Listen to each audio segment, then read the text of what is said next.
E aí, tudo bem? Tudo tranquilo? Maravilha? Tudo na paz? Começando mais um Vem Comigo na segunda temporada. Recebendo hoje ele que já veio na primeira temporada também, lá nos estúdios da TV. Meu amigo porta-voz, presidente, muda é o nome, da Rede Sustentabilidade no Acre e pré-candidato, agora oficialmente pré-candidato lançado ao Senado pelo estado do Acre em 2026, Inácio Moreira. E aí, meu irmão, tudo bem? Cara, Rodrigo, muito bom estar aqui contigo, casa nova. Mais uma vez. Eu vim mais uma vez, né? Mas melhorou muito, viu? O espaço, muito bom. Eu, na verdade, assisto as tuas entrevistas assiduamente, né? E melhorou muito o programa. Meus parabéns, viu? Valeu, obrigado. E aí, como que tá? Como que tá a correria? Como que tá a vida? Tudo bem? Família em paz? Tudo bem. Esse período, né? Véspera de Natal, então a cidade fica mais bonita. Eu gosto de pisca-pisca, né? Muitas confraternizações. Já foi alguma? Já foi alguma? Já tive em algumas confraternizações. E é um espírito que eu acho que o Brasil, o Acre, né, Rio Branco precisa, né? Se a gente conversar muito, a gente é parente. Então, eu gosto desse clima. Legal, bacana. Inácio, cara, muito obrigado por ter arrumado esse tempo, vim bater esse papo aqui com a gente. Você que está acompanhando aí hoje não tem o chat, porque esse programa está sendo gravado. Hoje você está assistindo aí no dia 24, aí preparativos para o Natal, tudo dando aquela descansada. E assistindo Vem Comigo, mas a gente gravou um pouquinho antes, até para aliviar para o entrevistado, para a rapaziada aí da produção. Tudo certo aí, Ítalo? Maravilha. Placa da Polis está bem centralizada. Polis, assessoria política. Se quiser se comunicar melhor, for disputar um mandato ano que vem, quebre bolhas. Polis, assessoria política, tá certo?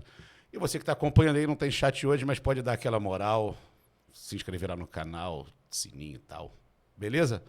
Vou aproveitar já que falamos que estamos gravando, mas que quem está assistindo é Natal. Vamos desejar um Feliz Natal aí para a turma, né, Inácio? Obrigado, Feliz Natal. Ano que vem, já no comecinho do ano, a gente está de volta, tá certo? Dia 31 não vai ter programa ao vivo, que a gente vai fazer um ciribolo aí dos melhores momentos de todo mundo, de janeiro lá da TV. E depois dessa segunda fase aqui vai ser um programa bem bacana, tá ficando bacana. Eu quero desejar um Feliz Natal para todos que estiverem assistindo a gente, né? Que for assistir em outro momento e dizer que ano que vem a gente tem que estar com esse clima de Natal.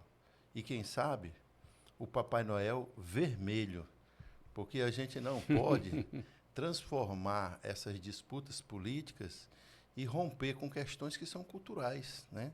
Você imagina o bombeiro não ser vermelho? Independente de que partido esteja conduzindo, sendo eleito democraticamente, tem questões que faz parte, né, de uma questão cultural nossa. Então, eu estranho muito o Papai Noel azul. Não tenho nada contra a cor azul, mas eu estranho muito. E eu acho que ano que vem a gente tem que fazer de tudo para manter esse espírito natalino. Fazer uma política que eu estou querendo fazer, que é discutir propostas, discutir ideias. E já queria te lançar um desafio. Opa! Não sei se a Polis, eu não sei se a Polis tem no seu acervo, que eu sei que a Polis já coordenou campanha Sim. de vários candidatos. Se não tiver nenhum contrato com o senador, se quiser utilizar a nossa campanha, né? Ou eu estou como pré-candidato de senador, para ter no acervo, eu estou à disposição. Tá aí, rapaziada da Polis, se liga. Só não tem um recurso. Tá aí. Não, mas aí vocês se entendem. Tá tudo certo. A turma é boa. Muito boa, muito boa. Competente e dedicada. Isso. A Polis funciona perto ali da minha casa. Eu passo cedo para deixar o menino na escola, eles já estão lá. E quando eu estou chegando à noite, eles estão lá. João, né? Paulo Santiago, Willy Paz, eu bons gosto, amigos. Eu gosto também porque assim, eu valorizo muito, eu uso os produtos do Acre, desde a camisa, desde os produtos. E essa turma é uma turma do Acre Inclusive, o Paulo é professor da Universidade Federal do Acre. Isso, né? isso. O Paulo é professor. E a gente teve aqui, ao longo desse período aí de modernização da campanha, de uso da mídia, muita gente que veio de fora, né? O Acre. Eu acho que chegou a hora de a gente entregar, né, as nossas campanhas para as pessoas que moram aqui, que vivem aqui e que podem ter uma campanha mais pé no chão, porque às vezes vende-se uma candidatura como se fosse um produto, né? Um produto cosmético, um produto Tem uns militantes que até alimentício. gostam de falar isso, né? Quando vai falar pro cara, não, você é um produto bom de vender. Pô, que produto nada, né, rapaz? É produto uma nada, pessoa, então- um candidato, só, pô. Essa turma é boa e tem ciências, porque tem um professor da universidade que está na frente dessa empresa, então é algo que é científico também. Eu estou doido para fazer uma parceria boa aí com a Polis. Se liga aí, Polis. Inácio, rapaz, quando você esteve lá na primeira temporada, ensaiava-se uma pré-candidatura ao Senado, mas não era uma coisa oficializada pela rede, né? Agora parece que foi oficializada mesmo, alguns dias atrás, inclusive já com uma determinação, seria isso, de apoio ao segundo voto ao também pré-candidato Jorge Viana. A rede, a federação da rede está definida, prego batido e virado à ponta nessa questão. O Inácio Moreira é pré-candidato ao Senado? Sou pré-candidato a Senado pela federação Rede Pessoal, né? A federação já deliberou sobre isso. É claro que até as convenções, que é em junho do ano que vem, tem várias questões que às vezes fogem até da nossa governabilidade. Por exemplo, muita gente às vezes vai até Brasília, né, para tentar reverter alguma decisão que é tomada aqui no Acre, né? Diz, inclusive, que a maioria das decisões são tomadas lá, né? Eu espero que isso não aconteça, até porque eu sou da executiva nacional do partido e a minha pré-candidatura não foi algo definido única e exclusivamente aqui no Acre. Tanto a Marina Silva esteve aqui, reuniu com 7 partidos, foram convidados 8, e ela disse que esse é uma decisão do partido. O Boulos, a gente também já conversou com ele, e ele viria aqui para lançar o livro dele e também para fazer a mesma reunião, porque o que a gente está precisando, Rodrigo, nesse leque de nomes que estão postos aí para o Senado, a gente precisa ter uma alternativa à população de uma pessoa que é um professor, que é uma pessoa que foge de todas as características que estão colocadas aí, porque geralmente as pessoas dizem assim, poxa, mas a maioria tem muito dinheiro, já foi candidato, já teve mandato, tem deles que já estão para se aposentar, inclusive com mandato, né, mais de 30 anos de mandato. O que te encoraja a disputar com essas pessoas? Eu digo pelo fato de que quem vota é a população. Então, quem vai decidir é a população.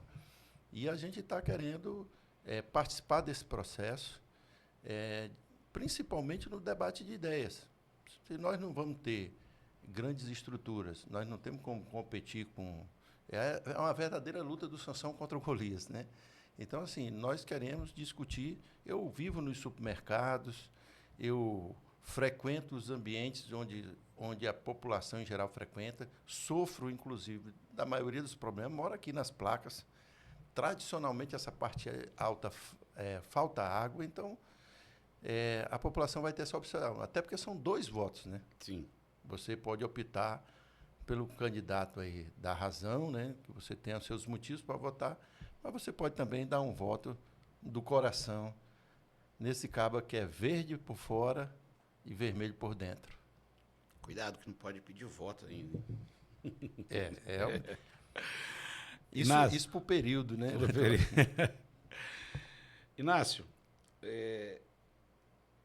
a sua federação, pessoal e rede, ela é do campo progressista, um campo da esquerda. Que também tem outra federação que é PT, PCdoB e PV, né? A sua federação, ao lançar o seu nome, já orientou o segundo voto ao Jorge Viana, que também é da outra federação, também do lado da esquerda. Está tendo muita conversa com os partidos da outra federação, PT, PCdoB, PV, para que isso seja uma coisa organizada estrategicamente, Ou isso vai ser para decidir só depois do carnaval mesmo? Vocês já se manifestaram, eles ainda não. Como que está isso? Na verdade, um fórum desse de 3 partidos, com muitas lideranças, né, é, é normal, até porque não foi tomada uma decisão ainda oficial, apesar de que várias conversas foram feitas, que tenha opiniões, uns a favor, outros contra. Mas isso, no decorrer do tempo e do diálogo, com certeza a gente chega no período de convenção com uma decisão. No nosso caso, da federação, Rede Pessoal, o nosso fórum que decide é esse. Né? Nós não Já decidiram. nós já decidimos. Nós não podemos tomar decisão pela outra federação, porque nós não fazemos parte. O que a gente faz é tentar um diálogo para que eles entendam a importância dessa nossa pré-candidatura, né, futura candidatura ao Senado, para essa nossa federação. Porque nós entendemos, e eu até... Mas esse diálogo já está rolando? Já teve? Já Tiveram algumas reuniões? Já tivemos reuniões. A avaliação que eles fazem é que é importante, sim, ter uma candidatura com esse perfil que nós estamos colocando, que é um perfil que quer discutir temas que são difíceis de outros fazerem, até pela preocupação muito sobre a questão do voto. Nós estamos preocupados em falar para a geração futura de problemas que precisa juntar as pessoas para a gente discutir. Eu poderia colocar a questão de reflorestamento aqui. Nós estamos vendo aí os desastres, né, das mudanças climáticas. A população mais humilde, que não tem acesso aos conjuntos habitacionais que são feitos aí, às vezes mora em áreas de deslizamento, área que tem alagação. E a gente precisa colocar esse assunto na mesa, para que a gente possa, a médio e longo prazo, saber para onde a cidade vai crescer. Nós viramos de costa para os nossos rios e igarapés. E a água é importante para tudo, inclusive para o cultivo, né? Seja da soja, seja do milho, seja do café, seja da mandioca. Então, esse é um bem que Deus nos deu de graça e que a gente vem tratando muito mal. Então, nós queremos discutir esse tema. Nós queremos discutir, na zona rural, por exemplo, o código de rastreabilidade, o brinco, né, para a gente saber as origens, né, da nossa proteína animal. Nós não temos 1 milhão de habitantes e nós temos 5 milhões de cabeças de gado no Acre. Então, a gente precisa ter esse código de rastreabilidade que serve, inclusive, para ver as informações mais amplas possível do boi que a gente está consumindo. Inclusive, às vezes, se esse boi está vindo de uma área que não pode ter pecuária e tal, pode ser? Seria por aí? Também, mas eu acho que se a gente... A procedência desse boi. Eu acho que a preocupação maior é a gente se adaptar às exigências do mercado. Hoje o mercado, a maioria dos produtos que você compra no supermercado, tem lá um código que você passa o QR Code e ele diz de onde é que é o produto, dá todas as informações. A longo prazo, o Brasil está se comprometendo a 2032.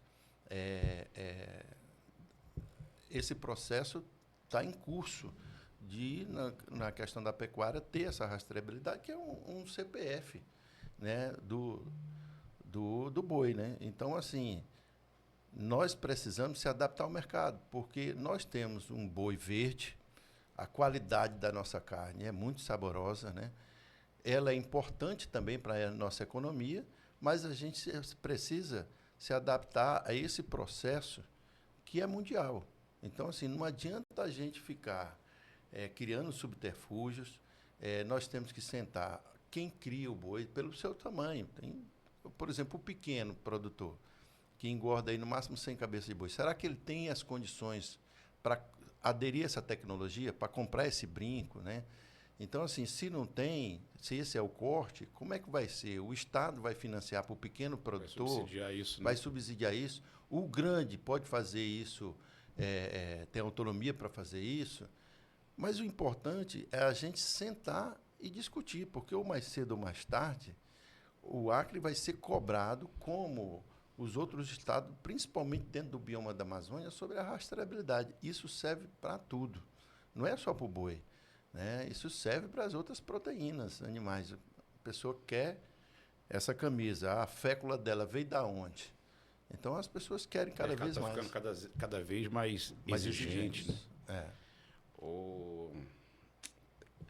Inácio, por que será que essas pautas ambientais tão importantes e tão atuais, né? A gente vê assim o que está acontecendo. De repente, ela foi satanizada assim por uma camada da sociedade que parece que quando você fala de bandeiras ambientais, você é contra o progresso, você é contra e que não é nada disso, né? Seria um equilíbrio. Seria isso? É assim que eu penso ou estou errado? Não, o que eu costumo dizer Por que satanizam tanto o discurso ambiental quando ele é tão importante e cada vez mais importante? são os interesses de classe, né? Você imagina, eu tenho 55 anos, eu sou da época que os mercados, né, diziam que as coisas eram mais caras no Acre porque não tinha uma ligação com o restante do Brasil via Porto Velho. E aí eles pagavam ágio, que os caras ficavam atolados aí na BR-364, então foi feita a estrada. As coisas não ficaram mais baratas aqui. Depois disseram que o problema era a ponte, né, sobre o Rio Madeira, né, que ficava muito tempo parado, por causa da balsa, tinha um custo, fizeram, e não diminuiu o preço. Então tem um discurso falacioso de que se desmatar as coisas melhoram, o desenvolvimento. Todo o nosso litoral brasileiro, inclusive o Rio de Janeiro, quando os portugueses chegaram aqui, eles deram de cara com o pau-brasil, que inclusive é a origem do nome. Do nosso nome. Desmataram tudo, virou favela. O progresso chegou lá? A vida está melhor nos morros do Rio de Janeiro? Então, existe muito exagero. Nós não queremos também transformar o Acre num santuário. O que nós queremos é explorar, mas explorar com inteligência, com ciência, com tecnologia. Porque a gente sabe que o óleo de copaíba é bom. Nós já temos no mercado mel com óleo de copaíba dentro. Então, o que é que nós precisamos? Comprovar isso cientificamente e explorar a copaíba, explorar o mastruz, tantas outras riquezas que tem no bioma da Amazônia que serve para a indústria farmacêutica e para a indústria cosmética, mas precisa de quê?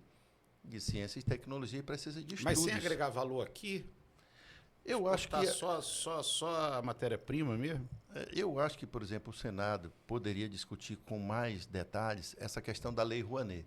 Porque já está com 29 anos a Lei Rouanet, que dá vários incentivos para você exportar. E a gente tem exportado commodities. Eu acho que no caso... A Lei Rouanet? Então, a Lei Candir, né? Ah, tá. A Lei Candir.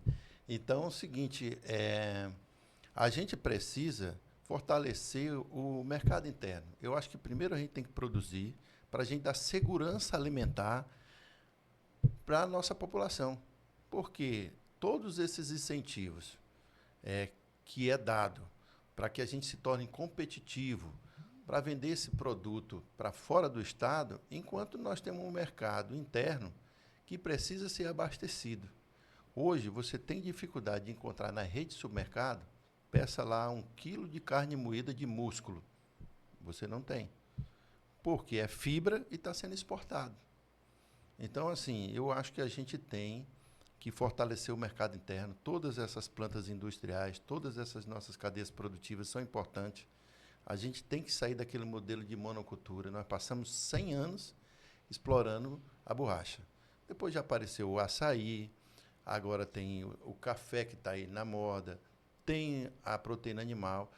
E a gente precisa pegar o zoneamento ecológico e econômico, que tem estudos, inclusive de análise de solo, para dizer quais as regiões têm mais potencial para produzir determinada fruta ou determinada proteína. Poderia te colocar como exemplo, por exemplo, quando a gente pensa no abacaxi gigante, a gente já sabe, Tarauacá.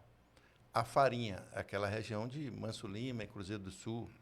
O amendoim, Senador Guiomar. Esquinarita. Os festivais, você vê açaí, feijó, você tem Porto Acre, a melancia. Então, é algo que já tem um perfil, né?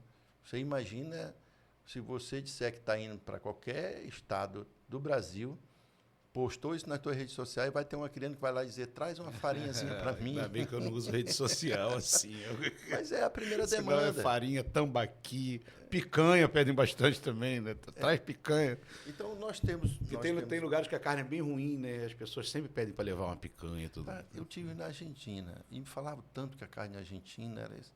Não é boa também. Mas quando tu vai ali para alguns lugares do Nordeste é bem ruim. Aí, geralmente quando tem a criança morando ali, sabe que tu vai, pede para levar umas picanhas também. Quando eu comparo com a do Tucupi, Acre, tucupi, jambu, picanha, farinha. então, nós temos um produto que já tem mercado. O que é que a gente precisa? Volume, né, e escala. Porque para você botar na prateleira de qualquer supermercado, você não pode deixar faltar. E lá está só o buraco porque está faltando a farinha. Então, geralmente, os contratos, eles dizem, olha, é 10 toneladas semanal. Então, não adianta chegar com 9 toneladas, está lá nos contratos. Então, a gente tem que ganhar escala, né? Então, por isso que a gente tem que associar sempre essa produção que a gente tem, por exemplo, os seringais nativos, né? De cortar seringa. Se você vai em São Paulo, tem reflorestamento. Para ter ideia, São Paulo e Bahia são os maiores reflorestamentos da seringa. Então, aqui a gente teria que também, ao invés de cortar, né, a seringa, né, cortar a castanha, a gente teria que manter as nativas, né, mas ter reflorestamento para poder as plantas industriais ter segurança que vão ter matéria-prima para cumprir com os contratos. Então, esse é um debate importante para que a gente possa gerar emprego. É um debate que você pretende levar aí para a campanha. Pretendo discutir isso, porque as famílias, nesse período de Natal que nós estamos vivendo, tem muita gente também que emocionalmente fica abalado, porque os filhos tiveram que ir embora, atrás de emprego. Nós estamos com um déficit de emprego enorme.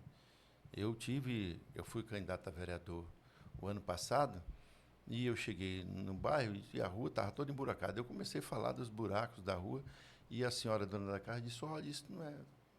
Meu problema maior não é esse, não. Isso aí eu desvio. Meu problema maior é que eu estou com um adolescente aí, trancado no quarto, depressivo, porque eu passei a vida inteira falando para ele, meu filho, estude para você ser alguém. E ele está formado, já fez uma pós e está fora do mercado de trabalho. Então, isso foi uma lição, um aprendizado enorme, porque nós todos, né, Rodrigo, fomos criados dessa forma, que para a gente ser alguém teria que estudar. O que tem de pessoas formadas e com currículo, Tem muito. inclusive para trabalhar de qualquer coisa, porque de Uber, de qualquer coisa que pintar, porque precisa trazer algo para dentro de casa. Então, as famílias do Acre estão vivendo um momento difícil, que é estar longe. Imagine, amanhã, na ceia de Natal, ter que fazer uma chamada de vídeo para o filho que está em Santa Catarina, em João Pessoa, nesses destinos, atrás de emprego. Tá certo. Inácio Moreira, pegar um gancho aqui na lei que você falou errado, a Lei Rouanet, e rapidamente queria a sua opinião sobre a Lei Rouanet, porque também é uma lei que me parece que muita gente demoniza sem conhecer efetivamente a sua amplitude, né? Muita gente tem se informado por memes e tal, e essa lei virou uma lei que virou uma lei, uma guerra ideológica. Eu queria a sua opinião sobre a importância ou não da Lei Rouanet. Olha, a Lei Rouanet é importantíssima, porque é o seguinte, eu costumo dizer que as igrejas, elas cumprem um papel muito importante para esse primeiro contato que os jovens têm com a música, né, ou de tocar um instrumento. Né? Geralmente a maioria começa nas igrejas, né? E depois elas precisam se inserir no mercado, né? E a gente tem uma carência muito grande de ter espaços que estejam com vida. O que nós mais temos hoje ao longo do canal da maternidade são espaços fechados, né? As nossas opções de assistir um bom espetáculo, seja ele de cinema, seja ele de música, de teatro, está muito limitada, de dança. Então, assim, a Lei Rouanet, o grande equívoco é você pensar que essa lei, o dinheiro, na verdade, o Estado deixa de receber de uma empresa que abraçou o projeto. Porque muitas vezes você aprova o projeto, né? Mas você tem que ir atrás no mercado alguém que compre esse projeto. Porque quem passa os recursos é o empresário, porque ele repassa o recurso para bancar essa atividade cultural. O que é que ele recebe em troca? A logomarca dele, a propaganda dele vai estar durante todo o evento e ele deixa de pagar isso para o Estado, esse valor que ele fez o investimento. Então, esses projetos que às vezes têm o seu questionamento, porque a cultura ela é muito diversificada, tem gosto, tem gente que gosta de rock, tem gente que gosta de MPB, então, às Tem vezes... gente que não gosta de cultura. Tem gente que não gosta de cultura. Então, o que acontece, na verdade, é que teve um empresário que disse, olha, eu vi que essa peça é boa, eu me identifiquei, vai ser bom para o meu negócio e banca. Então, isso tem que ser esclarecido para a população. É importantíssimo você ter esse projeto de legislativo, porque a cultura, ela educa. O fato de você tocar um instrumento, muitas vezes, te acalma, né? Te dá uma paz interior muito grande. E a gente precisa, né? E aqueles ataques, não, mas artista tal ganha não sei quantos milhões, não sei o quê, tudo, como que...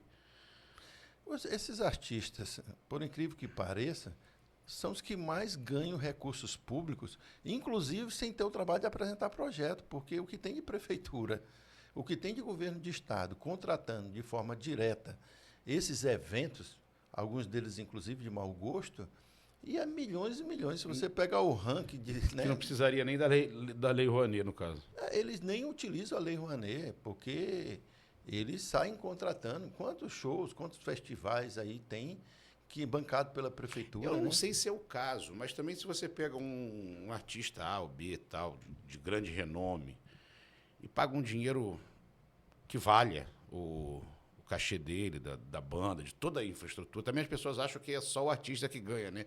Tem um leque de pessoas, né? De músicos, holds, maquiadores. É uma equipe grande que entra também nessa questão do ganho. E se você pega esse artista de renome e leva para algum lugar que talvez essas pessoas nunca na vida fossem ter a possibilidade de assistir esse artista de renome nacional, eu acho que quem está ganhando mais do que o artista aí que questiona, que ganhou 1 milhão, não sei quantos milhões, tudo, é essa população em poder assistir o artista. Não. Eu acho que aí a lei funcionaria dos dois lados até. O artista tem um preço, né? Com certeza. Se você traz um grande artista de nome já consagrado nacionalmente, mas eu acho que você teria que... Trouxe um e o restante ser do Estado. Não pode ser regra, sim. Porque o que é que acontece? Eu pego, por exemplo, o Festival de Parintins. Eu acho que você, no meio do bioma da Amazônia, você conseguir colocar no calendário cultural brasileiro um festival lá, né, do Boi Garantido, Caprichoso, é algo fantástico, porque é uma cultura do bioma da Amazônia que conseguiu essa visibilidade. Nós temos muita coisa boa para a gente oferecer aqui. Se você for ver só essa questão do turismo indígena, né, que tem aqui no Brasil, vem enquanto a gente...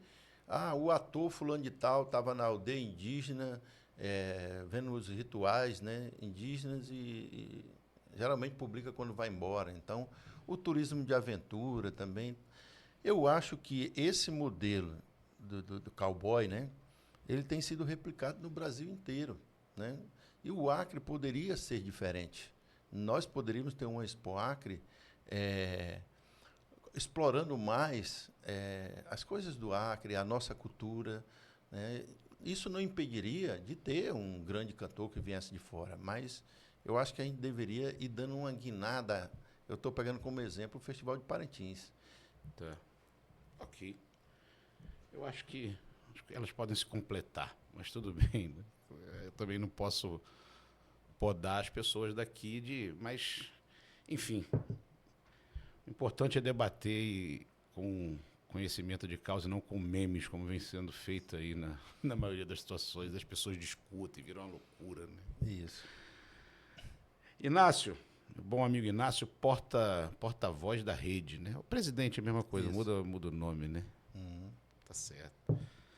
Inácio, vamos vir um pouco aqui para o nosso quintal, para o Acre. Tu és candidato ao Senado, pré-candidato ao Senado pelo Acre.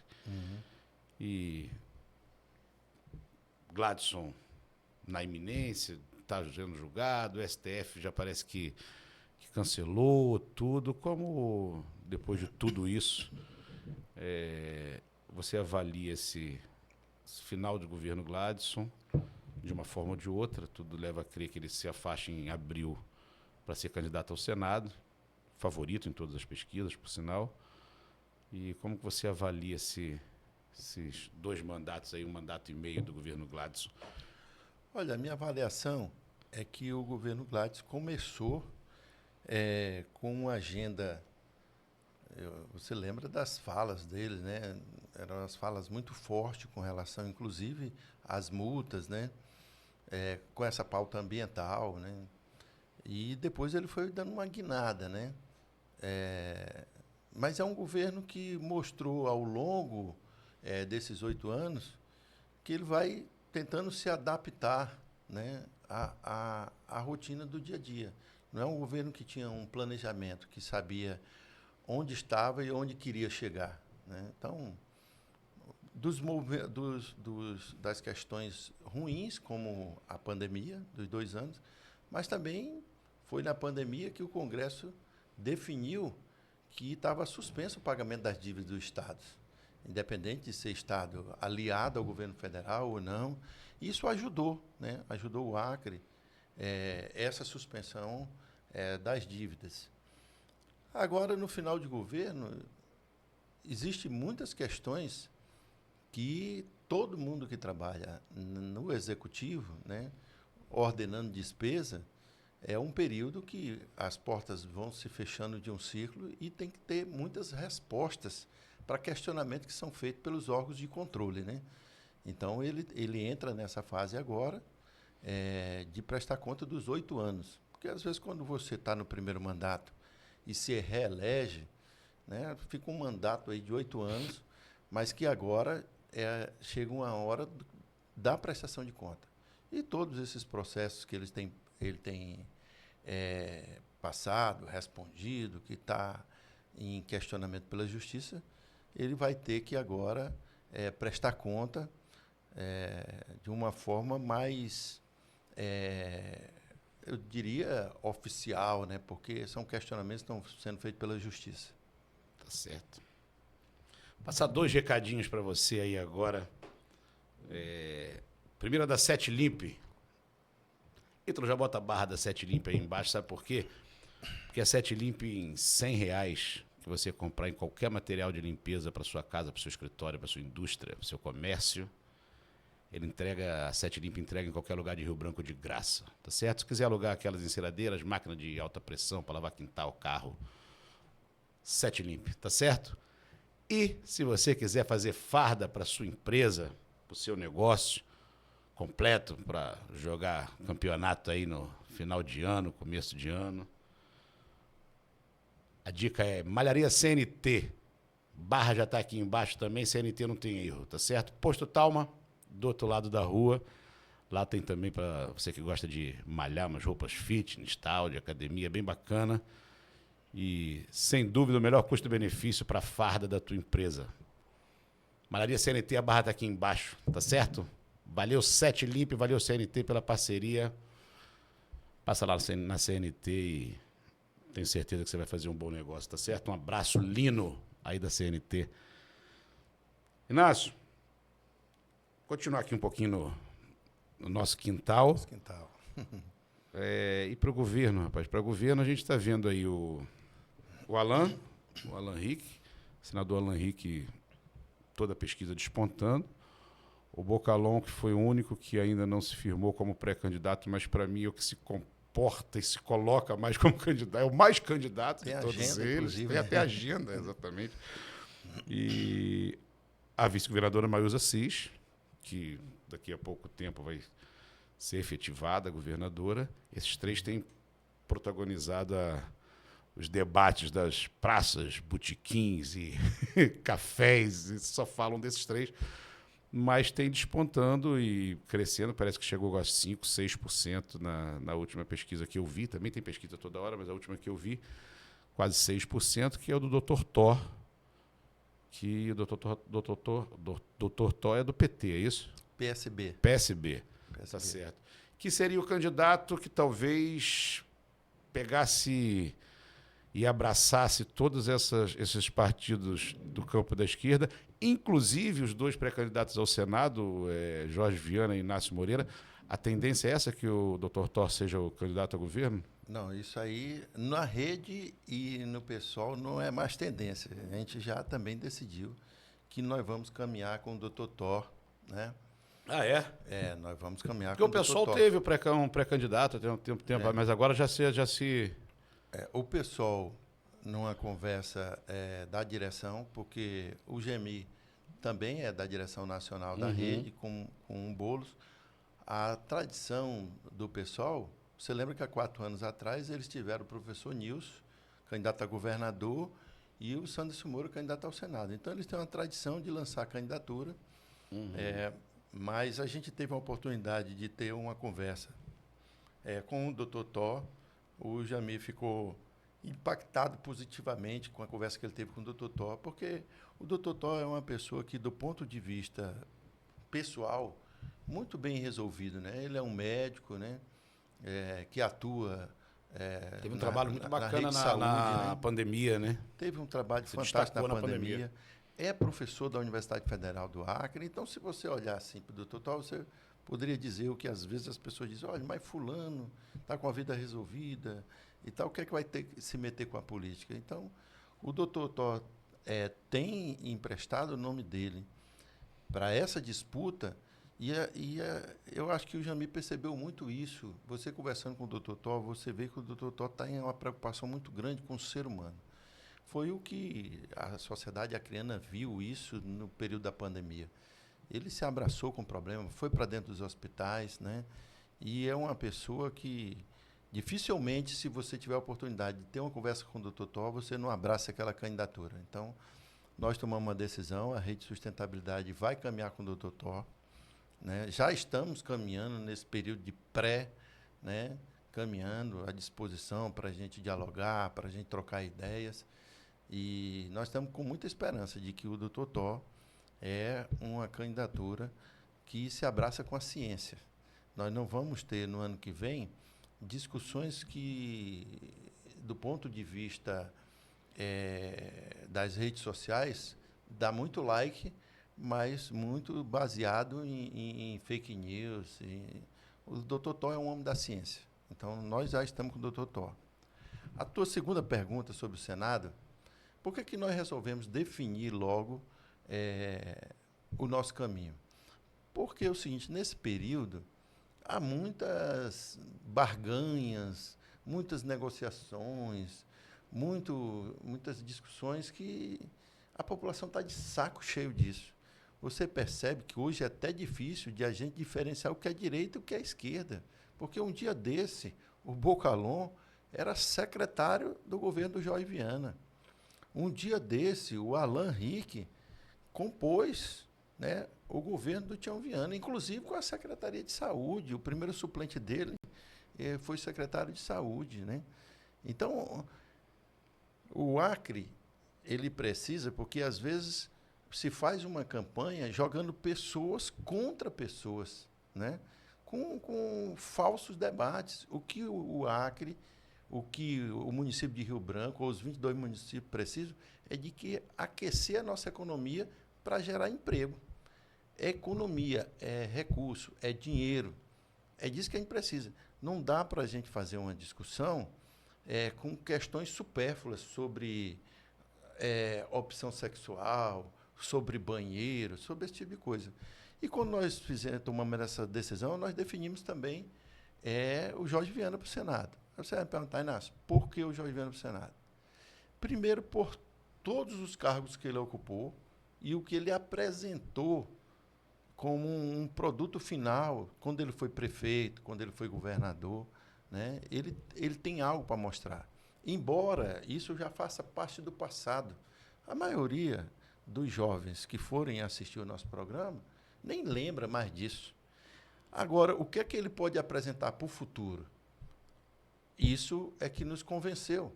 E nós tivemos uma conversa com ele. Eu disse, Jorge, independente de você querer ou não, nós vamos votar em você. Porque você imagina, eu tive na COP, e o seguinte, o Jorge Viana já é tratado pelo nome. Então, hoje nós temos ele em frente à Apex. Eu tenho um certificado de curso que eu fiz da Apex, que eu vou até postar agora, porque eu tinha mais dificuldade de explicar o que é que era Apex. Ninguém nem sabia o que é que era Apex. Então, o Jorge Viana, mais uma vez, demonstrou no estilo dele, na forma dele, que as pessoas têm questionamento. Nós também, na conversa com ele, foi uma conversa muito aberta, mas ele hoje é um candidato, né, é uma liderança que tem um leque de relações, tanto dentro do Brasil como fora do Brasil. E que nós esperamos dele é que ele traga investidor para o Acre. Traga investidor, Rodrigo, porque nós temos muita planta industrial aqui fechada, parada. Muitas, inclusive, criadas no nosso governo. Nós temos a fábrica de preservativo, que durante 10 anos, né, forneceu preservativo para o Ministério da Saúde. Quando o Bolsonaro assume, ela fecha em 2019. Por quê? Porque o principal e o único comprador era o governo federal. Se o único comprador não compra, fecha. Precisa reabrir, porque aquilo dali gerava emprego no município de Chapuri, dava garantia por seringueiro para quem estava lá dentro da floresta, onde tinha que entregar o produto, e gerava um produto final. Tá certo. Posso te citar Álcool Verde, que está fechado. Eu posso te citar tanta planta industrial que está fechada, e a gente precisa ter um choque de capitalismo, atraindo esses investidores para cá. Porque o presidente Lula conseguiu fazer essa estrada que liga a gente para o Pacífico. E a China acaba de inaugurar mais um porto. Tem porto em Ilo, porto em Matarane. Nós economizamos 14 dias para a gente chegar na China, no continente asiático, com produtos. Agora, nós não podemos que aqui vire um corredor para estar passando os produtos dos outros estados. E nós que a gente fique na janela assistindo. Nós temos que colocar alguma coisa dentro desses contêineres. Maravilha. Maravilha. Mais um recadinho para você aí agora da Pré-Saúde. 24 horas por você. Pré-Saúde, pronto atendimento, 24 horas. Pronto atendimento com clínico, com ortopedista. Planos a partir de R$32, tá certo? E também desconto em pet shoppings, academias, livrarias, restaurantes. Pré-Saúde, cuide da saúde de quem você ama. Barra já está aqui embaixo, tá certo? E planos a partir de R$32. É bom cuidar da saúde esse final de ano. Se presenteie cuidando da sua saúde. Pré-Saúde, a barra já está aqui embaixo. Valeu? Inácio Moreira, estamos chegando aqui já na reta final, rapaz. Passa rápido, a gente já está aqui há quase 1 hora batendo papo. Pô, quando o papo é bom, passa rápido, né? Eu, por mim, passo mais 1 hora. Inácio, meu amigo, tu falaste agora de muita coisa que fechou, mas teve uma que reabriu aí agora e que você foi durante muito tempo, não sei se ainda é, um dos personagens principais, que foi a Dom Porquito, não é isso? A Peixe da Amazônia, né? Peixe da Amazônia, desculpa. Peixe da Amazônia. Ficou muito tempo fechado e parece que agora foi vendida, vai reabrir. E durante muito tempo tu foste protagonista ali desse projeto. Fala um pouco pra gente sobre isso. Rapidinho, mas uma coisa muito importante para ti, né? Na verdade, esse modelo, o Tião Viana foi muito ousado, que foi um modelo de você juntar o investimento público e o privado. Porque todos os outros modelos que a gente tinha aqui o Estado construía, que nem construiu a Sila, né? Ou o Estado tocava como uma empresa. Tu foste o gestor de lá, né? Da Sila, não. Não, da Peixe da Amazônia. Sim. Esse modelo que o Tião idealizou e que teve a Fundação Getúlio Vargas que respaldou, é um modelo onde o seguinte, o caso da Peixe, tinha 21 sócios, 21 acionistas. Então, assim, se desse certo, todo mundo ganhava. O Estado ganha e os sócios privados também ganham. Se quebrar, se der problema, o problema é para o Estado, mas é também para os sócios. Então, esse que é um modelo que eu acho ideal, porque todo mundo corre o risco, né? E no mundo da iniciativa privada, esse risco é iminente. Às vezes, por exemplo, o Trump aumentou, né, para 50% o imposto sobre os produtos importados do Brasil e muita empresa está se vendo em dificuldade. Então, são questões externas. Então, no caso da peixe da Amazônia, especificamente falando, que eu tive em todos esses projetos, desde o Dom Porquito, peixe, o modelo é o mesmo, só muda a proteína animal. Correto. E o desenho que eu estou te falando é esse. O fato de aparecer um comprador foi importante, porque, primeiro, ninguém compra algo que acha que não dá certo. Então, Tá quanto tempo fechada? ela fechou em 2019. Tá. Fechou em 2019. E aí, o fato de ter comprado cria uma expectativa muito grande. Mas você, como bom carioca, eu sou igual aquele torcedor do Botafogo, aquele ator que eu esqueci o nome dele agora, que o Botafogo ia ser campeão e disse, rapaz, mas tem 14 pontos na frente, você lembra, né? Não, mas tem que esperar, porque esses outros... Acho que é o Stepan Essenciano, né? Acho que é. Então, eu quero esperar que, primeiro, houve um comprador. Esse comprador tem que depositar o dinheiro, pagar as parcelas, tem que começar a limpeza lá, depois tem que contratar as empresas para desmontar e montar de novo. Eu acho que, ao longo de 2026, nós vamos ter algo mais concreto, uma movimentação. Mas eu estou muito feliz, porque você imagina, ninguém lembra de que eu fui um dos criadores da Dom Porquito, que tive lá junto com a equipe na Dom Porquito, que hoje, junto com a CRAB, gera 800 empregos. E ninguém vai. 800 empregos? 800 empregos direto, essas duas plantas industriais. Eu não posso ser injusto. O Paulo toda vez me passa um áudio. Olha, Inácio, tu lembra quando a gente começou aqui? Quando o Paulo é o Paulo? Quem é o Paulo? O Paulo é o presidente da Dom Porquito, tá. é um dos investidores do Dom Porquito e a Acreaves. Então, ele já deu entrevista, inclusive, dizendo que quando, no caso da Acreaves, não tinha milho para fazer uma pamonha no Acre. Então, a gente ficava sempre assim, o que vem primeiro, né? O ovo ou a galinha? Então, hoje, para você ter uma ideia, os próprios silos, 14 silos, foi o Estado que teve que construir, porque não tinha onde armazenar os grãos.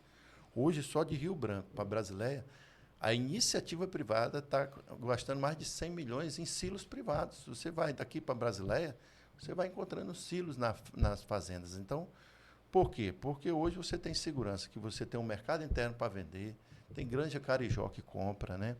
Tem outras unidades, né? Tem a frigorífico Ana Sara.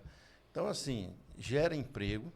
E o desenho sempre foi o seguinte, o Estado nunca quis administrar essas plantas industriais. Prova é tanto que nos acordos de acionista, quem indica o presidente sempre foi os sócios privados.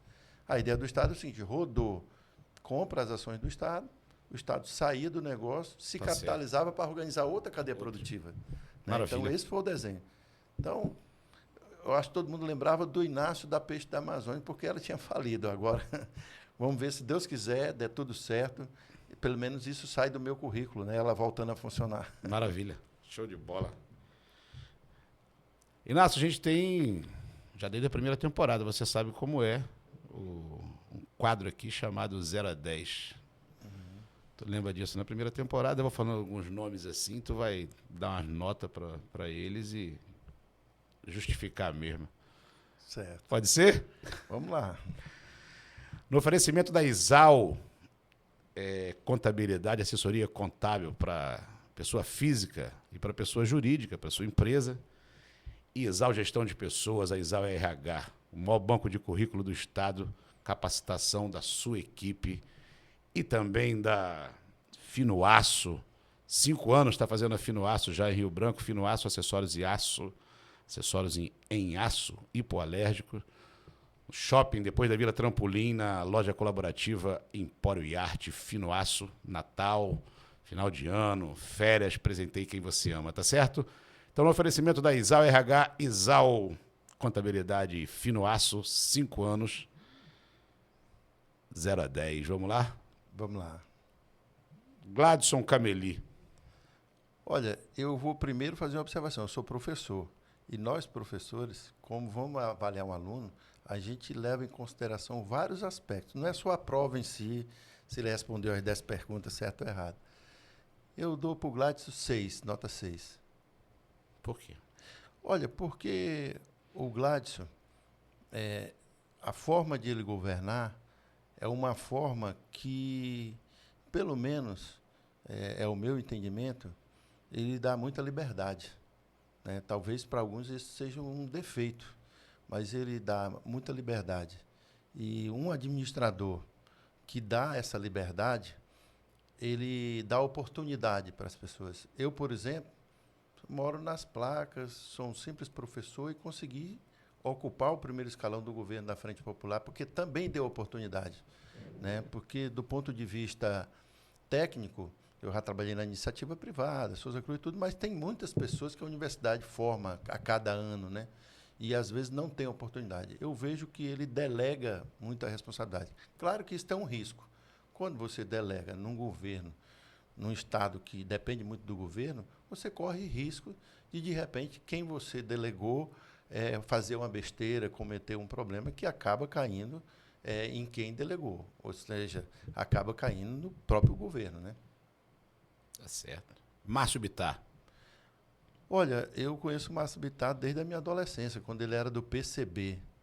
E eu fico, assim, muito triste, porque eu tenho certeza que o Márcio Bittar sabe o que está fazendo e sabe o que ele fala, porque ele formou-se na Rússia, né? Ele foi para lá, ele sabe o que ele está falando. Então, eu acho que esse Márcio Bittar, ele tem uma capacidade de se adaptar para ter o voto da população acreana que o mantém até hoje, né? Como se fosse um camaleão. Então, tem uma onda bolsonarista, ele tenta surfar.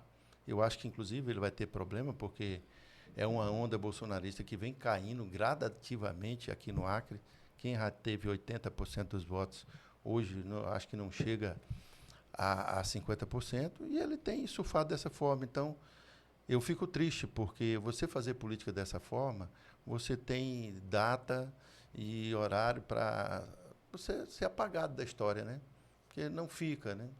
Eu poderia citar o exemplo do Flaviano. O Flaviano é um político que ficou na história, né? Pelo serviço prestado, né? Você vê que os conjuntos habitacionais quase todos foi o Flaviano, né? Qual foi a nota do Márcio? Do Márcio Bittar? É. Eu não gosto de reprovar, mas eu vou dar 4,5. Tá certo. Tava relembrando A nota vermelha, né? Tava relembrando o Flaviano aí agora, vamos encerrar com o Flaviano. Que nota você dá para o que foi, para o que representou para o Acre, Flaviano Melo? Olha, para tu ter uma ideia, a casa que eu moro foi o Flaviano que deu.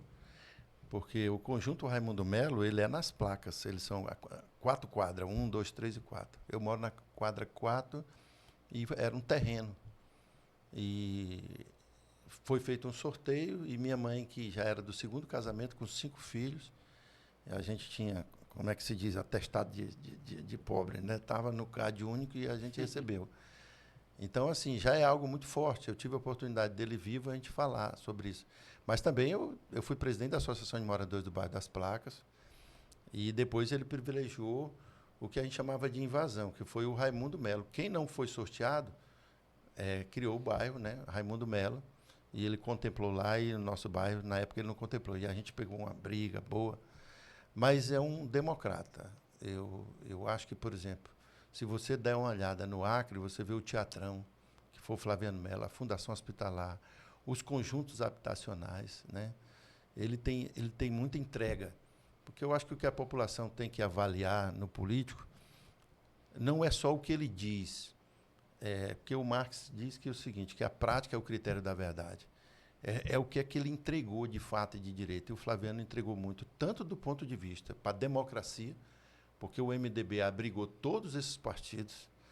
Eu comecei a militar em 1984, o PCdoB funcionava dentro do MDB. Então, abrigou, foi um grande quarta-chuva. Então, do ponto de vista da democracia, mas também do ponto de vista de obras, né?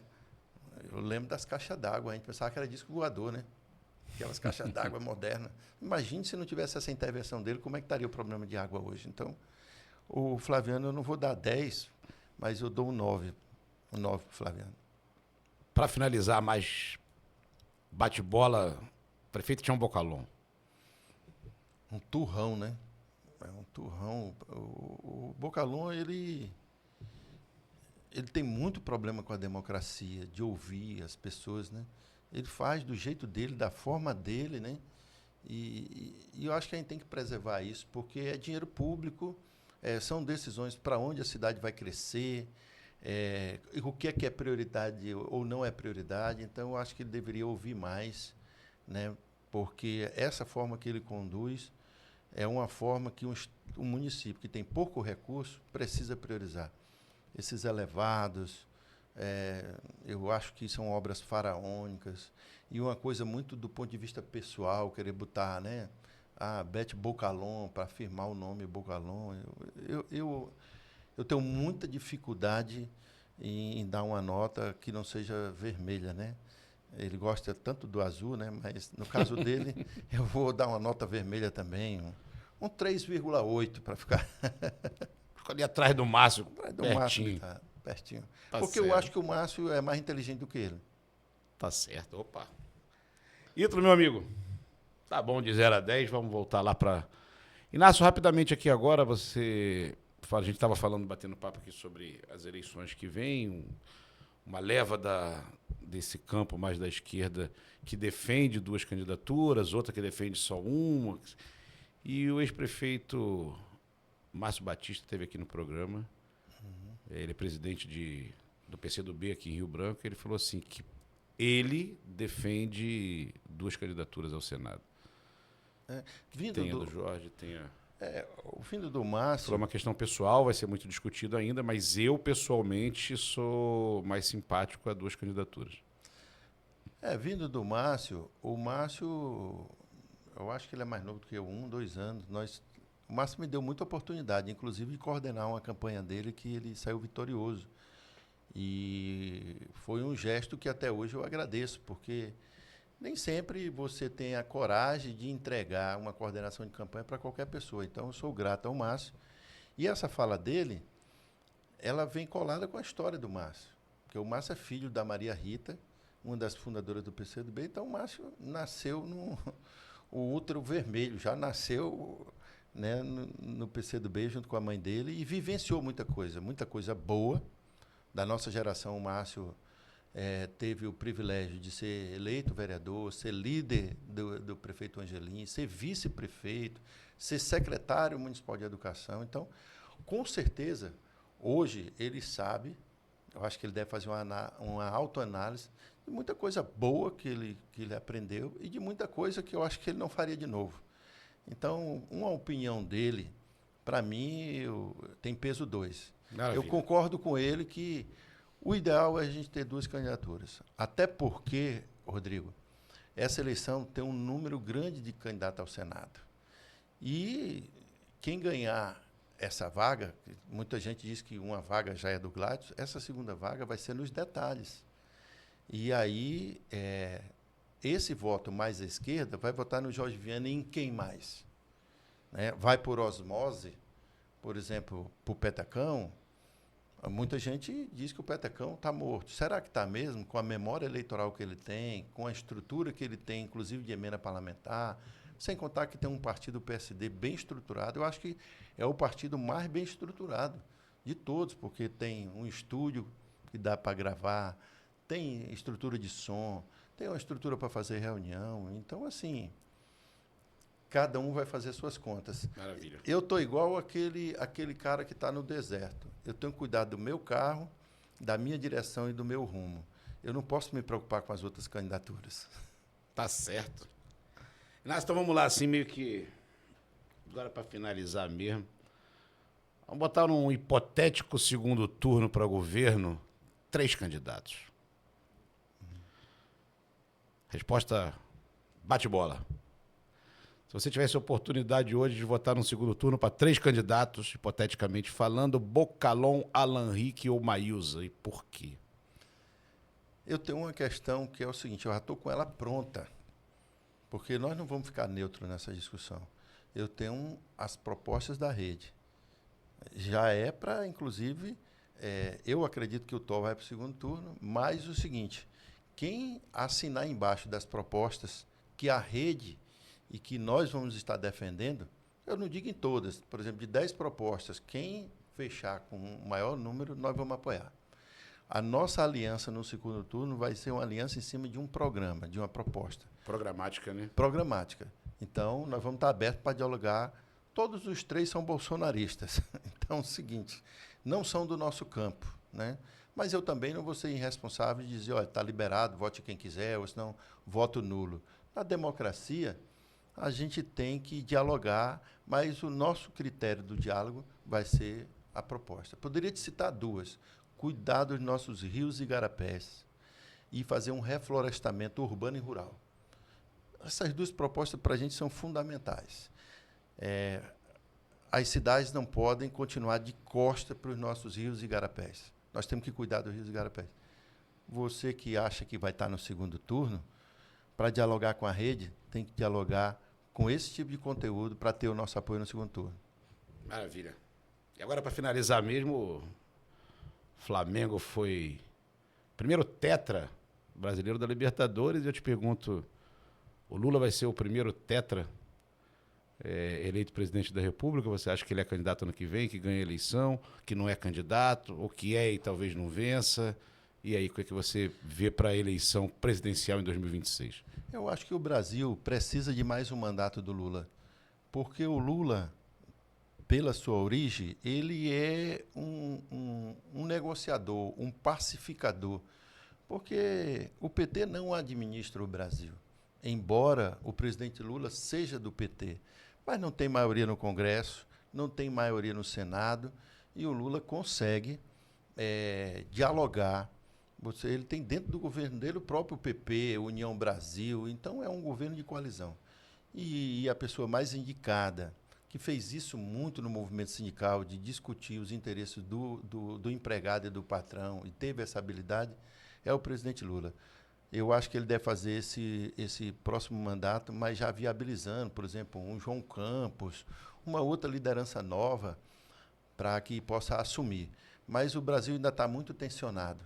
Precisa de um presidente que tenha essa habilidade, né? E, às vezes, o Lula vai de encontro, inclusive, do próprio PT. Né? Quando o PT tenta radicalizar um pouco, ele tem essa habilidade. Né? O Brasil precisa dessa tranquilidade e dessa habilidade do presidente Lula. A rede também vai ser Lula. Lula 13, doutor Tó, Jorge Viana e Inácio Moreira, e estamos correndo agora atrás de formar a chapa de deputado federal. Inácio, obrigado. Obrigado mais uma vez, cara. Legal mesmo. Olha, Rodrigo, eu que agradeço. Feliz Natal para você que acompanhou até agora. Valeu. Eu que te agradeço, quero te parabenizar aí pelo programa. Eu acho que esse ano foi um ano assim importante, do ponto de vista profissional e pessoal para você. Você levantou o troféu aí que a cada 2, 3 dias você estava comemorando, né, os títulos do Flamengo, né? Eu espero fechar, igual o presidente Lula falou. Eu disse, olha, Lula, você está tão bem que seus 2 times estão na final da Copa do Brasil, Corinthians e Vasco. Como é que você quer? Ele disse, não, tempo normal, empate, que nem deu já na primeira partida, né? E vamos para os pênaltis. O pênalti é sorte. Eu espero fechar o ano com o meu Vasco, campeão da Copa do Brasil.